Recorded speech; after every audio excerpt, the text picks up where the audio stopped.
శ్రీమాత్రే నమః. అందరికీ నమస్కారం అండి. ఈ రోజు మనం మకర రాశి వారి గురించి తెలుసుకుందాము. ముఖ్యంగా మకర రాశి వారు కోటీశ్వరులు కాబోయే ముందు కొన్ని సంకేతాలు కనిపిస్తాయి. ఆ సంకేతాల ద్వారా అతి త్వరలో వారు కోట్ల రూపాయలు సంపాదించబోతూ ఉన్నారు అని అర్థం చేసుకోవాలి. ఈ వీడియో చూడకపోతే మీరు కోట్ల రూపాయలు మిస్ అయినట్లే. అయితే మకర రాశి వారి యొక్క జీవితంలో వారి ఆర్థిక పురోగతి సాధించే ముందు, లక్ష్మీదేవి యొక్క అనుగ్రహాన్ని పొందుకోబోయే ముందు ఎటువంటి సంకేతాలు కనిపిస్తాయో వివరంగా తెలుసుకుందాము. అలాగే మీకు దరిద్రం పట్టడానికి కొన్ని వస్తువులు కారణం. మకర రాశి వారు ఎక్కడ ఉన్నా సరే ఈ వస్తువును తీసి బయట విసిరేయండి, లేదంటే మీ ప్రాణాలకే ప్రమాదం. మరి ఆ వస్తువులు ఏమిటో కూడా ఈ వీడియోలో తెలుసుకుందాం. అంతకన్నా ముందు మా వీడియో నచ్చితే లైక్ చేసి షేర్ చేయండి. అలాగే మా ఛానల్ కూడా సబ్స్క్రైబ్ చేసుకుని మాకు సపోర్ట్ చేయండి. అలాగే ఓం లక్ష్మీదేవియే నమః అని కామెంట్ చేయండి. జ్యోతిష్య శాస్త్రం ప్రకారం మకర రాశి అనేది రాశి చక్రంలో 10వ రాశి. ఉత్తరాషాఢ నక్షత్రం 2, 3, 4 పాదాలు, శ్రవణ నక్షత్రం 1, 2, 3, 4 పాదాలు మరియు ధనిష్ఠ నక్షత్రం 1, 2 పాదాలలో జన్మించిన వారు మకర రాశికి చెందుతారు. మకర రాశి కాలపురుషుని యొక్క కర్మస్థానము. సూర్యుడు ఈ రాశిలో ప్రవేశించినప్పటి నుండి ఉత్తరాయణ పుణ్యకాలం ప్రారంభమవుతుంది. ఈ రాశి వారు సౌందర్యవంతులు, ధైర్యవంతులు, ఆలోచన పరులు, దానపరులే ఉంటారు. ఈ మకర రాశి వారిని చూస్తే ఎవరైనా లొంగిపోతారు. ఎందుకంటే వీరికి జింక పిల్ల వంటి ఆకర్షణ ఉంటుంది. వీరిని చూసి ముచ్చటపడి ఎవరైనా ఏ పనైనా చేసి పెడతారు. ఈ మకర రాశి వారు తమ జీవితంలో ఎవరిని నమ్మరు, కానీ అందరినీ నమ్మినట్లుగా ప్రవర్తిస్తారు. కొన్ని విషయాల్లో చాలా నిదానంగా ఆలోచించి అడుగులు వేస్తారు. తొందరపాటు నిర్ణయాలు తీసుకోరు. అయితే ఈ రాశిలో పుట్టిన కొంతమందికి ఆకస్మిక ధనయోగం కలుగుతుంది. వయసు దాటిన కొద్దీ ఆర్థికంగా, సాంఘికంగా జీవితంలో స్థిరపడతారు. వీరికి స్థిరరాశులు ఉంటాయి. సొంత ఇల్లు కూడా ఉంటుంది. మకర రాశి వారికి ఉన్న ప్రత్యేకత ఏమిటంటే ఆ వెంకటేశ్వర స్వామి వారి జన్మ నక్షత్రమైన శ్రవణ నక్షత్రం ఈ రాశిలోనే ఉంటుంది. ఈ రాశి వారు వారి జీవితంలో ఎదురయ్యే సంఘటనల కారణంగా అపారమైన అనుభవాన్ని సొంతం చేసుకుంటారు. దాంతో వారు అనుకున్నది ఈజీగా సాధించగలుగుతారు. ఇతరులు మోసం చేసినంత వరకు ఇతరులను మోసం చేయాలన్న ఆలోచన కూడా ఈ రాశి వారికి రాదు. వీరికి బంధుప్రీతి ఎక్కువ. నిత్యం బంధువులతో ఎక్కువ సమయం గడపాలని, ఎవరైనా ఆపద లేదా సమస్యల్లో ఉన్నామో అని వస్తే వారికి సహాయం చేయకుండా ఉండలేరు. అంతేకాకుండా మకర రాశిలో పుట్టిన వారు స్నేహితుల పట్ల ఎంతో గొప్ప ప్రేమను పెంచుకుంటూ ఉంటారు. వీరి బలము, బలహీనత కూడా ప్రేమే. అయితే పురాణ శాస్త్రాల ప్రకారం స్వయానా శ్రీకృష్ణ భగవానుడే ఒక మనిషి జీవితంలో అదృష్టం కలిసి వచ్చే ముందు ఎలాంటి సంకేతాలు వస్తాయో నారదుల వారికి వెల్లడించాడు. ముఖ్యంగా మకర రాశి వారి యొక్క జాతకం ప్రకారం చూస్తే వారి యొక్క జీవితంలో శుభగడియలు రాబోయే ముందు, వారి కోటీశ్వరుడు కాబోయే ముందు కొన్ని సంకేతాలు వారికి కనిపిస్తాయి. అదృష్ట సమయం కలిసి రాబోయే ముందు పశు పక్షాదుల రూపంలో, చిన్న పిల్లల రూపంలో, పక్షుల రూపంలో కొన్ని సంకేతాలు పంపిస్తానని ఆ శ్రీకృష్ణ భగవానుడు తెలిపాడు. కేవలం జ్ఞానవంతులు మాత్రమే సంకేతాలను అర్థం చేసుకుంటారని కూడా ఆ శ్రీకృష్ణ భగవానుడు నారద మహర్షుల వారికి చెప్పారు. అయితే ఈ మకర రాశి వారి యొక్క జీవితంలో అదృష్టం కలిసి వచ్చే ముందు కొన్ని సంకేతాలు కనిపిస్తాయి. మకర రాశి వారికి ఇంట్లోకి కప్పలు కాని, పాములు కాని, చీమలు కాని వస్తే అది చాలా శుభప్రదమైన సంకేతం. ఈ కప్పలు గాని, పాములు కాని, చీమలు ఇంట్లోకి వస్తే భయపడటం, చిరాకు పడటం సర్వసాధారణం. కానీ ఇవి ఇంట్లోకి రావటం శుభప్రదమైన సంకేతమని మీరు ఖచ్చితంగా అర్థం చేసుకోవాలి. ఇంటికి ఎవరైనా అతిథి వస్తే వారిని దేవుడి స్వరూపంగా భావించాలి. అతిథి మర్యాదలు మీకు ఖచ్చితంగా చేయాల్సి ఉంటుంది. చిలుక ఇంట్లోకి రావటం కూడా మీకు శుభప్రదమైన సంకేతంగా భావించడం జరుగుతుంది. ఎందుకంటే రామచిలుకకు కుబేరుడికి సంబంధం ఉంది.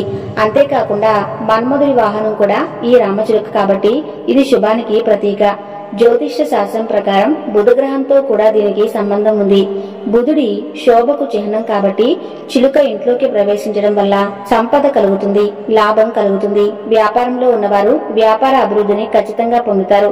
వస్తువులు కానీ, రుణాలు కూడా ఖచ్చితంగా వసూలవుతాయి. తాబేలు రాక అనేది కూడా చాలా శుభప్రదమైన సంకేతం. ఇంట్లోకి తాబేలు రావటం అనేది ఎంతో శుభంగా పరిగణిస్తారు. తాబేలు, చేపలు వంటి జలజీవులకు వాస్తుశాస్త్రంలో ప్రత్యేకమైన స్థానము ఉంది. తాబేలు ఇంట్లో సానుకూల శక్తిని తీసుకుని వస్తుంది. ఇది శ్రీ మహావిష్ణువు కూర్మ అవతారాన్ని సూచిస్తుంది. అందుకే దీన్ని మరింత పవిత్రంగా భావిస్తారు. ఇంట్లోకి రావటం అనేది లక్ష్మీదేవి రాకకు చిహ్నంగా పరిగణించడం జరుగుతుంది. ఇంట్లో శాంతితో పాటు శ్రేయస్సును కూడా ఇది కలిగిస్తుంది. అంతేకాకుండా మానసికంగా కూడా మీరు చాలా ప్రశాంతమైన వాతావరణాన్ని గడపగలుగుతారు. మకర రాశి వారికి బ్రహ్మ ముహూర్తంలో అంటే దాదాపు 3 గంటల నుండి 5 గంటల సమయంలో ఎటువంటి అలారం లేకుండా అనుకోకుండా మీకు మెలకువ వస్తే త్వరలో మీకు మంచి రోజులు రాబోతూ ఉన్నాయని, కోటీశ్వరులు కాబోతూ ఉన్నారని దానికి సంకేతం. ఎవరికైతే కలలో వారి చేయిని మరొకరు పట్టుకుని నడిపిస్తున్నట్లుగా కనిపిస్తే జీవితంలో మీకు భాగ్య ద్వారాలు తెరుచుకోబోతున్నాయని సంకేతం. ఈ విధంగా మీరు కోటీశ్వరులు కాబోయే ముందు ఇటువంటి కల మీకు రావటం జరుగుతుంది. ఎవరైతే వారి కోపాన్ని అదుపులో పెట్టుకుని చిరునవ్వుతో ప్రశాంతంగా ఉండగలుగుతారో అలాంటి వారి యొక్క జీవితంలోకి కూడా మంచి రోజులు రాబోతూ ఉన్నాయని అర్థం చేసుకోవాలి. అంటే ఇదివరకు మీకు ఊరికే కోపం వస్తూ ఉండేది, కానీ ఇప్పుడు మీరు కోపాన్ని నియంత్రణలో ఉంచుకోగలుగుతున్నారు. అలాగే చిరునవ్వుతో అందరినీ మాట్లాడించగలుగుతున్నారు. ఈ మార్పుకు కారణం మీకు మంచి రోజులు రాబోతున్నాయని అర్థం. మీ ఇంటి ముందుకు వచ్చి గోమాత ఆహారం అడుగుతూ ఉంటే గనక మీకు రాబోయే కాలం అదృష్ట కాలమని మీరు గుర్తుంచుకోవాలి. గోమాతను సకల దేవతా స్వరూపంగా మనం భావిస్తూ ఉంటాం. అటువంటి గోమాత అనుకోకుండా మీ ఇంటి ముందుకు వచ్చి తినడానికి ఏదైనా అడుగుతున్నట్లుగా మీకు కనిపిస్తే ఖచ్చితంగా మీకు మంచి రోజులు రాబోతున్నాయని మకర రాశి వ్యక్తులు అర్థం చేసుకోవాలి. సాక్షాత్తు హనుమంతుడి స్వరూపమైన కోతి వచ్చి ఎవరి ఇంట్లో అయితే ఆహార పదార్థాలను తీసుకుని తింటుందో వారి ఇంట్లో సిరి సంపదలు కలిసి వస్తాయని, వారు అతి త్వరలో ఉన్నత స్థానాలకు వెళ్లబోతూ ఉన్నారని అర్థం చేసుకోవాలి. మీ ఇంట్లోకి ఈ విధంగా కోతి వచ్చి ఆహార పదార్థాలను తీసుకుని తింటూ ఉంటే మీరు గాబరా పడాల్సిన పని లేదు. సాక్షాత్తు ఆ హనుమంతుడు వారే మీ యొక్క ఇంట్లోకి వచ్చినట్లుగా భావించండి. ఖచ్చితంగా మీకు మంచి రోజులు రాబోతూ ఉన్నాయి అనడానికి ఇదే సంకేతం. ఎవరి ఇంటికైతే చిన్నపిల్లలు పిలవకుండానే వచ్చి ఆడుకుంటూ ఉంటారో అలాంటి వారి ఇల్లు సుఖ సంతోషాలతో నిండిపోతుందని, అలాగే వారి ఇంట్లో వివాహం కాని వ్యక్తులు ఎవరైతే ఉన్నారో వారికి అదే త్వరలోనే వివాహం జరుగుతుందని కూడా దానికి మనం భావించాలి. చాలా మటుకు చిన్నపిల్లలు పిలిస్తేనే వస్తూ ఉంటారు, కానీ పిలవకుండానే మీ ఇంట్లోకి వచ్చి వారు ఆడుకుంటున్నారంటే అది చాలా శుభప్రదమైన సంకేతం. ఎవరికైనా సరే హారతి ఇచ్చే సమయంలో భగవంతుడి రూపం చిరునవ్వుతో మీకు కనిపిస్తే మీ ఇంట్లో అష్టైశ్వర్యాలు కలగబోతూ ఉన్నాయని మీరు అర్థం చేసుకోవాలి. పురుషుడికి కుడి చెయ్యి, స్త్రీలకు ఎడమ చెయ్యి అదులుతూ ఉన్నట్లుగా లేదా దురద పెడుతున్నట్లుగా గనక ఉంటే అది చాలా శుభ సంకేతం. త్వరలో మీ ఇంట్లో శుభం కలుగుతుందని, అలాగే మీ ఇంట్లో భాగ్య ద్వారాలు తెరుచుకోబోతున్నాయని దీని ద్వారా మీరు అర్థం చేసుకోవాల్సి ఉంటుంది. ఏదైనా ముఖ్యమైన పని మీద మీరు బయటకు వెళ్లే సమయంలో గోమాత కాని సాధువు కాని మీకు ఎదురు వస్తే అనుకున్న పని మీకు విజయవంతం అవుతుందని మీరు అర్థం చేసుకోవాలి. అలాగే మీ జీవితంలో మీరు ఎటువంటి కష్టాలు బాధలు అయితే మీరు అనుభవిస్తున్నారో వాటి నుండి ఖచ్చితంగా మీకు విముక్తి లభించబోతుందని అర్థం చేసుకోవాలి. 2 తలల పాము ఇంట్లోకి వస్తే కూడా అది చాలా శుభప్రదమైన సంకేతం. చాలా మంది భయపడిపోతూ ఉంటారు, దాన్ని చంపే వరకు వదిలిపెట్టరు. కానీ 2 తలల పాము ఇంట్లోకి వస్తే అది చాలా శుభంగా ఉంటుంది. ఎందుకంటే ఈ యొక్క 2 తలల పామును లక్ష్మీదేవి స్వరూపంగా చెప్తూ ఉంటారు. 2 తలల పాము కనిపించడం చాలా అరుదుగా జరుగుతుంది. సాధారణంగా ఇది బయట పెద్దగా కనిపించదు, కానీ ఇంట్లోకి వస్తే మాత్రం ఎంతో శుభం. ఈ విధంగా 2 తలల పాము ఇంట్లోకి వస్తే పూర్వం రోజుల్లో అయితే గుడ్లు ఆహారంగా ఇచ్చేవారు. తద్వారా ఇళ్లల్లోనే అది తిరుగుతూ ఉండేది. ఈ పాము ఎవరి హాని కోరుకోదు. ఇంట్లోకి అది వస్తే డబ్బుకు ధాన్యానికి కొరత అనేది ఉండదు. అయితే దాన్ని చంపకుండా బయటకు పంపించడానికి ప్రయత్నం చేయండి. ఈ విధంగా మకర రాశి వారి యొక్క జీవితంలో వారు కోటీశ్వరులు కాబోయే ముందు, వారికి మంచి రోజులు రాబోయే ముందు ఇటువంటి కొన్ని సంకేతాలు భగవంతుడు చూపిస్తాడు. ఆ సంకేతాల ద్వారా అతి త్వరలో వారు ధనవంతులు కాబోతూ ఉన్నారని, వారి ఇంట్లో భాగ్య ద్వారాలు తెరుచుకోబోతున్నాయని, వారి ఇంట్లో అష్టైశ్వర్యాలు సుఖ సంతోషాలు రాబోతూ ఉన్నాయని అర్థం చేసుకోవాలి. ఇక ఏ వస్తువులో అయినా మీరు జీవితంలో పురోగతిని పొందలేకపోతున్నారో కూడా తెలుసుకుందాం. మకర రాశి వారు మీ ఇంట్లో ఆగిపోయిన గడియారాలను వెంటనే తొలగించండి. అది గోడకు వేలాడే గడియారం కావచ్చు, మీ చేతికి పెట్టుకునే పాత వాచ్ కావచ్చు, లేదా పనిచేయని టేబుల్ క్లాక్ అయినా సరే కాలం ఆగిపోవటం అనేది మన జీవితంలో అభివృద్ధి పురోగతి కూడా ఆగిపోవటానికి ఒక బలమైన సంకేతం. ఆగిపోయిన గడియారం ఇంట్లో ఉంటే అది నిరంతరం ప్రతికూల శక్తిని విడుదల చేస్తూ ఉంటుంది. ఇది మీ పనులలో అనవసరమైన ఆటంకాలు జాప్యాలు జరగడానికి ఒక ముఖ్య కారణం అవుతుంది. మకర రాశి వారు ఎంతో ఆశయాలతో ముందుకు వెళ్లే తత్వం కలవారు. కానీ ఈ ఆగిపోయిన కాలం అనే నెగిటివ్ ఎనర్జీ మీ పురోగతి పూర్తిగా స్తంభింపచేస్తుంది. అందుకే వెంటనే వాటిని బాగు చేయించండి, లేదా ఏమాత్రం ఆలోచించకుండా ఇంటి నుండి బయటపడేయండి. ముఖ్యంగా మన వంటగదిలో వాడే పగిలిన కప్పులు, అంచులు వదిలిన ప్లేట్లు, పగుళ్లు వచ్చిన గాజు గ్లాసులు వంటివి ఏమాత్రం ఇంట్లో ఉంచుకోకూడదు. ఇవి దరిద్రానికి, అనారోగ్యానికి, అశాంతికి నిలువెత్తు చిహ్నాలని పండితులు, వాస్తుశాస్త్ర నిపుణులు హెచ్చరిస్తూ ఉన్నారు.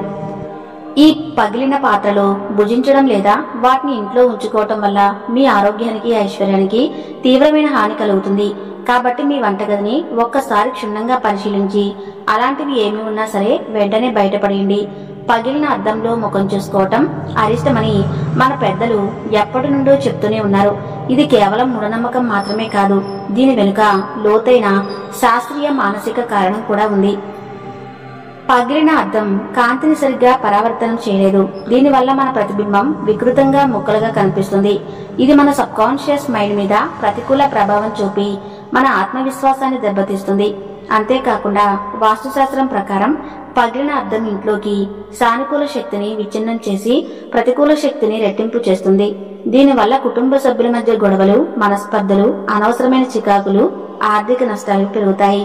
మీ ఇంట్లో అద్దం పగిలి ఉంటే దాన్ని వెంటనే తొలగించండి. అద్దం అంటించి వాడటం కూడా మహాదోషం. మీ పూజా గదిలో చిరిగిన రంగు, వెలిసిన పగిలిన దేవుడి పటాలు లేదా విగ్రహాలు అస్సలు ఉండకూడదు. అలాంటి విగ్రహాలను ఎప్పటికప్పుడు మార్చుతూ ఉండండి, లేకపోతే దోషం చుట్టుకుంటుంది. ఇది మనం ఆ దైవాన్ని అవమానించినట్లే అవుతుంది. మన పూజను స్వీకరించబడదు. అలాగే ఒక దేవుడికి సంబంధించిన 2-3 విగ్రహాలు లేదా చిత్రపటాలు పక్క పక్కనే పెట్టి పూజించకూడదు. ఉదాహరణకు 2 లక్ష్మీదేవి విగ్రహాలు, 3 వెంకటేశ్వర స్వామి వారి పటాలు పక్క పక్కనే ఉంచడం అనేవి చేయకూడదు.